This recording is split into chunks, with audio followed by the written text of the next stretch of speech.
Ang barko ng Philippine Navy naghahanda na.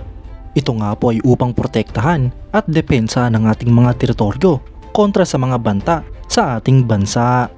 Yan ang pag-uusapan natin, pero bago yan, kung bago ka lang sa aking channel, ay huwag mong kalimutang mag-like, subscribe at hit mo na rin ang notification bell button para lagi kang updated sa mga bagong videos natin.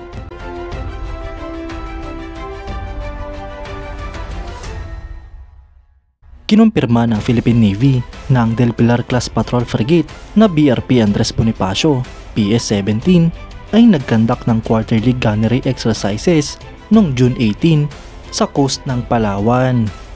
Kabilang nga po sa exercise na ito ang pagpapaputok sa Mk-36 SRBOC decoy launchers.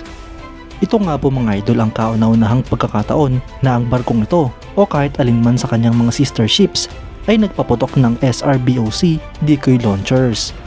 Ito nga po ay kahit na ang mga barkong ito ay nakapaloob na sa serbisyo ng Philippine Navy sa loob ng ilang taon.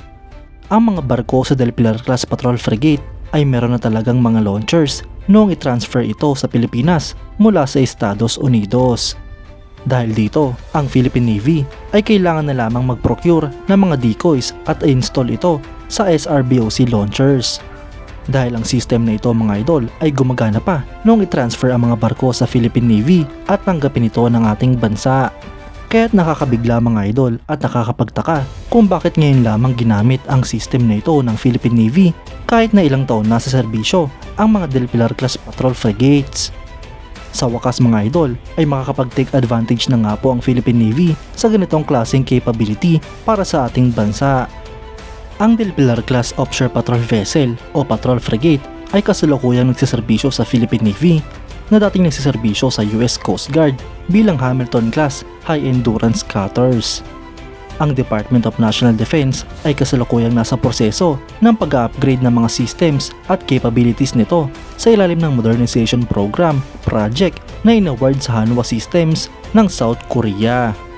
Ang bawat barkong ito mga idol ay may displacement na 3,250 tons, may haba itong 115.2 meters, beam na 13.1 meters at draft na 4.6 meters. Ang propulsion nito mga idol ay binubuo ng combined diesel or gas arrangement na merong dalawang Fairbanks Morse 12-cylinder diesel engines at dalawang Pratt & Whitney turbines. Ang barkong ito mga idol ay may maximum speed na 29 knots habang may maximum range naman na 12,500 nautical miles.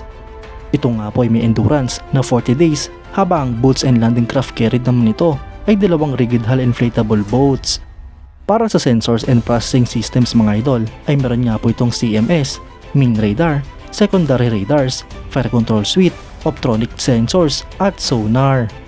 Para sa armament naman mga idol ay meron itong isang Otto Melara 76mm autocannon, 6 na M2 Browning heavy machine guns, dalawang MK38 Mod 3 RWS 25mm cannons, isang MK38 Mod 1 25mm cannon, dalawang MK38 Mod 2 RWS 25mm cannons at marami pang iba. Ang aircraft carried nga po nito mga idol ay isang AW109E power naval helicopter habang aviation facilities naman ay helicopter deck at helicopter hangar. Mga idol sa kasalukuyan ay meron 3 barko sa loob ng Del Pilar class patrol frigate. Ito nga po ang BRP Gregorio Del Pilar na siyang lead ship, ang BRP Ramon Alcaraz at BRP Andres Bonifacio. Mga idol ang mga barko nga pong ito ay pwedeng gamitin ng Philippine Navy upang protektahan at depensahan ang ating mga teritoryo lalong-lalo na sa West Philippine Sea.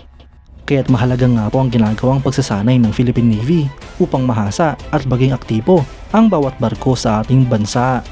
Hindi nga po natin alam at walang makakapagsabi mga idol kung kailan gagamitin ang bawat barko ng Pilipinas, kaya't importanteng handa ito sa kahit anumang oras. Kayo mga idol, anong masasabi nyo? Comment down below for your thoughts and opinions. At yan nga lang po ang pag-uusapan natin ngayon mga idol. Maraming salamat sa panonood.